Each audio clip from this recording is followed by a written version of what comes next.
license firearms for citizens to defend themselves against terrorists. Nigeria suppose get access to gun for hand for this country, as this country don't reach like this. So recently, I know saying when they see those videos, those pictures, made a trend concerning people made a whole gun, they go church like different place, the whole gun they go there, which not supposed to be so. But because of the insecurity made they have for Nigeria now, many people don't come outside, they talk say since this Nigeria insecurity don't highlight this and government they provide solution to those insecurity, say everybody need to get rights to they carry their own guns till they protect themselves as self-defense. Meaning say every citizen for Nigeria suppose get gun for house, maybe they use in case of any attack from bandits. So now many people they talk say as they want this team be legal something for Nigeria, maybe say everybody feel they carry gun. Some people can still come outside, they talk say no, say the state of Nigeria, when Nigeria dey like this, so if they come add and join, so everybody get right to carry gun, say the thing go worse, say the country go spoil.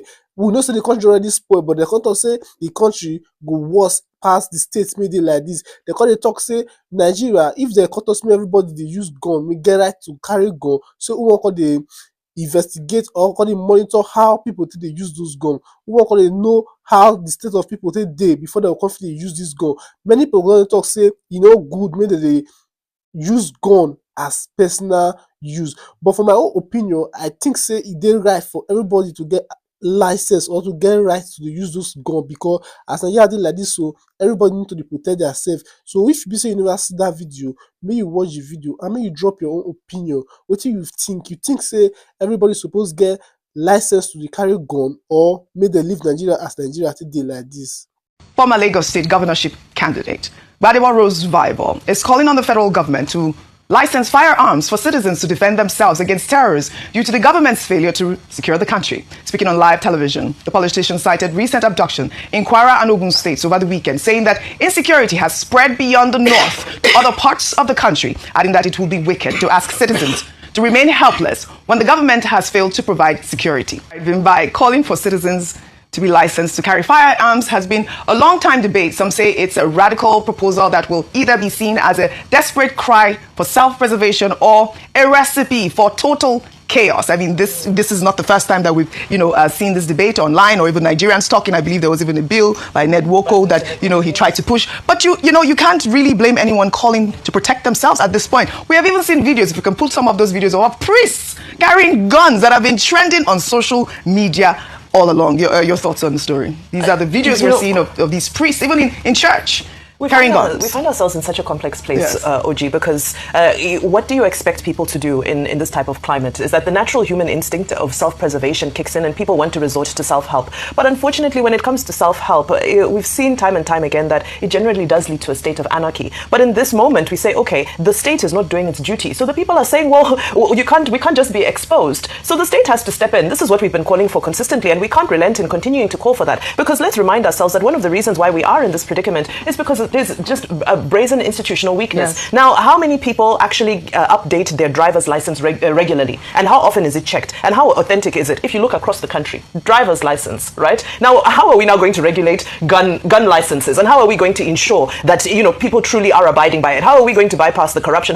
So institutions first have to be addressed. And this is, I'm just consistent about this point, that the real fundamental issues, we can't take Panadol for this kind of ailment, unfortunately. So yes, if all things are equal, I think it's fair to say people should have the right to carry firearms. But unfortunately, all things are not equal, and we don't want a situation where the same people that we are accusing of orchestrating and being perpetuators of these things, their arguments that these people are funded by powerful people. Are we sure we want those same powerful people to now have legal licenses to also access firearms? Because remember, as much as innocent citizens will have access to it, also those with malicious intent will also have access. So many things. Are we going to do mental health checks before granting licenses? This gun licenses, it's a huge topic. It is. On its own. It's such a huge topic that I wish that everyone can. They are behaving like they are in a psychotic state. They don't have. If you give them guns freely, then you'll be opening the gates to hell. But you know that most of the gun control. What about that most of the gun violence has been perpetrated by people in America, people that have been unwell. A lot of them are not normal. The gun violence. We have many people who are unwell right now.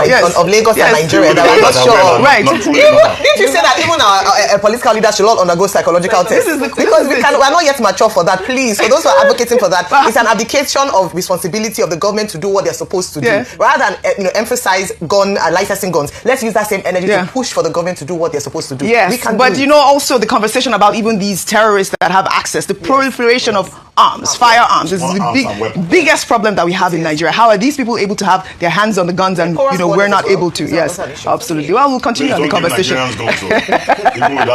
So you don't own a gun? You don't own a firearm? I thought you had one. Ban on structured amnesty negotiation and ransom payment by any government entity. Mandate criminal justice enforcement over expediency. Mr. Speaker, honorable colleagues, despite strong anti-kidnapping laws like life imprisonment, death penalty for kidnapping, the practice continues because it is alleged that government entities negotiate with bandits and pay ransom. That is one of the things that the House must investigate. Security analysts confirm that amnesty deals and peace negotiation, they legitimize violence. They embolden armed group and undermine rule of law. Documented pattern across Zamfara, Katsina, Sokoto shows stage ceremonies where captives are released and rusty weapons surrendered, followed by rapid restoration or resumption of violence. What then is the legislative solution on that? The legislative solution required there is to ban unstructured amnesty negotiation and ransom payment by any government entity. Mandate criminal justice enforcement over expediency. Number 2 on that list is police funding crisis. Mr. Speaker, the Nigerian police force suffers from the following. Number 1, low budgetary allocation with incomplete and late disbursement. Number 2 is unaccounted state government and private donation creating corruption channels. Number 3 is no transparent auditing mechanism. And this is not starting with this administration. It has been there before now. So what is the impact of this? The impact of this is that operational paralysis is observed, inability to plan effectively is observed, and perpetuation of inefficiency is also recorded. What then is the legislative solution? Because for every problem, there must be a solution. The legislative solution here is to mandate sustained, predictable funding, require rigorous record keeping, and audit all Nigerian police force fund, including donation. The number 3 is centralized policing model failure.